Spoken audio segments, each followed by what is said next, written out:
कल फ्राइडे का दिन बहुत इंपॉर्टेंट था, बताया था आपको, पहले ही न्यूज़ दे दी थी कि ट्रंप के जो टैरिफ हैं वो 78% चांसेस थे इलीगल होंगे और 6-3 के पोर्शन से जजेस ने उसको इलीगल कर भी दिया। लेकिन जैसे ही उसको इलीगल किया गया, ट्रंप साहब ने 10% मजीद टैरिफ लगा दिए उन कंट्रीज के ऊपर जिनके ऊपर ऑलरेडी टैरिफ थे।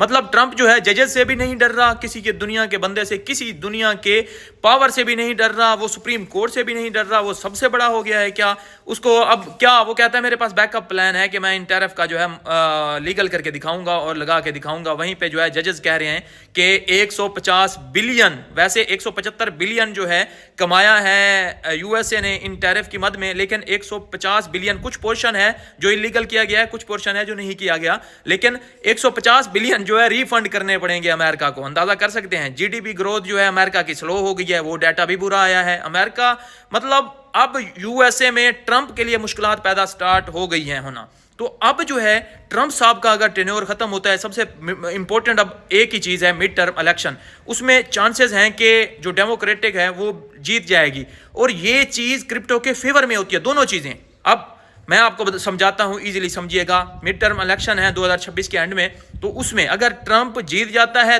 तो भी अच्छा है, क्लैरिटी एक्ट जो है पास होने के चांसेस भी बढ़ जाएंगे और क्लैरिटी एक्ट पास भी होना है वो भी अच्छा है। अगर नहीं जीतता ट्रंप, तो अगर जो है डेमोक्रेटिक और रिपब्लिकन जो है डिवाइड होकर गवर्नमेंट चलाते हैं तो ये भी क्रिप्टो के लिए फेवरेबल है। ये हमेशा से जो है क्रिप्टो के लिए फेवरेबल रहा है, क्योंकि जिस तरह की मैनिपुलेशन ट्रंप कर रहा है वो रुक जाएगी। फिर क्लैरिटी एक्ट आए ना आए, लेकिन अगर जो है गवर्नमेंट और अपोजिशन जो है मिल के चला रही होती है गवर्नमेंट को, तो फिर जो है ये मैनिपुलेशन एटलीस्ट रुक जाती है। तो ये भी क्रिप्टो के लिए अच्छा है। मतलब 2026 में जो है क्रिप्टो के लिए पॉजिटिविटी नजर आ रही है मुझे हर तरफ से ही। लेकिन अभी के लिए ये इलीगल जो टैरिफ हुए हैं इनका कोई भी असर क्रिप्टो मार्केट में देखने को नहीं मिला। वजह एक तो वजह है कि जीडीपी ग्रोथ जो है स्लो हो गई है यूएसए की, वो आई है, और दूसरा जो है ईरान और यूएसए की कल वाली जो वीडियो मैंने आपको दी है कि ईरान पे हमला इसी मतलब वीकेंड पे कहा जा रहा था कि हो सकता है, लेकिन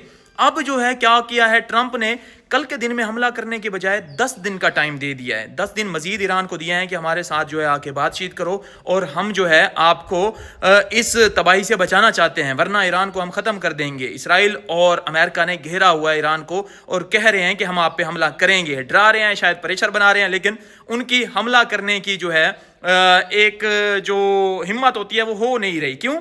रशिया और चाइना जो है फुली सपोर्ट कर रहे हैं ईरान को और उसके अंदर घुस के बैठे हुए हैं। अंदर में बैठे हुए हैं दो बड़ी इकोनॉमीज पावर्स और बाहर से खड़ी हुई हैं दो बड़ी इकोनॉमीज पावर जो हमला करने चाहती हैं। ईरान रशिया और चाइना को फुल जो है सपोर्ट दे रहा है, क्योंकि एक चीज ये भी है कि जिस तरह इसराइल कह रहा है कि ईरान की आवाम जो है हमारे साथ मिल के लड़ेगी ईरान की हुकूमत के खिलाफ, तो वैसा भी होता हुआ नजर नहीं आ रहा। ईरान की अक्सरियत जो है वो आयतुल्लाह खामनाई को सपोर्ट करती है अभी भी, चाहे करेंसी उनकी डी वैल्यू हो रही है, जो भी हो रही है, anti America anti Israel narrative अभी भी वहां पे काम करता है। तो ऐसा सोचना कि वहां की आवाम जो है हमारे साथ मिलकर लड़ेगी, ये गलत होगा।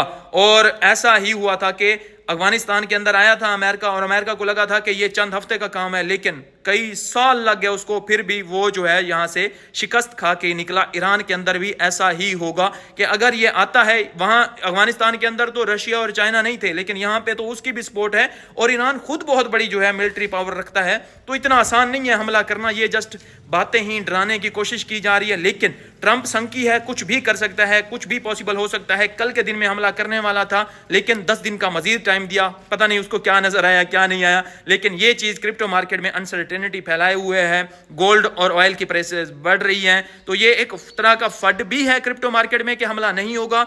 एक तरह की हमारे लिए वार्निंग भी है कि कभी भी हमला अगर हो गया तो क्रिप्टो मार्केट जो है आपको मजीद क्रैश करती हुई दिखेगी। तो यही सिचुएशन है फिलहाल क्रिप्टो मार्केट में, और कोई चीज यहां पे नजर नहीं आ रही, कोई फंड नहीं है। एप्स्टीन वाला फंड भी खत्म हो गया है, सीजी तरह तरह की मैनिपुलेशन कर रहा है, तरह तरह के क्रिप्टो मार्केट में स्कैम कर रहा है, वो चालू है। कोई क्लैरिटी एक्ट आएगा तो सीजी रुकेगा, वरना वही पैसा बना रहा है क्रिप्टो मार्केट से और ट्रंप की फैमिली बना रही है, ट्रंप बना रहा है, इनसाइडर ट्रंप के जो लोग हैं वही पैसा बना रहे हैं। तो क्लैरिटी एक्ट आना चाहिए, वही आएगा तो क्रिप्टो मार्केट में मैनिपुलेशन भी रुकेगी, क्रिप्टो मार्केट पंप भी होगी और ईरान और यूएसए वाला इशू सॉल्व हो जाए تو بھی اچھا ہو جائے گا. اس کے علاوہ جو ہے مڈ ٹرم الیکشن میں جو بھی ہو، ٹرمپ جیتے چاہے ڈیموکریٹک جیتے، دونوں جو ہے کرپٹو کی فیور میں جانے والے ہیں اور دونوں سے جو ہے کرپٹو کی پرائسز جو ہے اب آپ کو نظر آئیں گی. فائنینشیل ایڈوائز نہیں ہے، آپ نے ریسرچ لازمی کی دیے گا، لیکن فی الحال کرپٹو مارکیٹ میں یہی چل رہا ہے.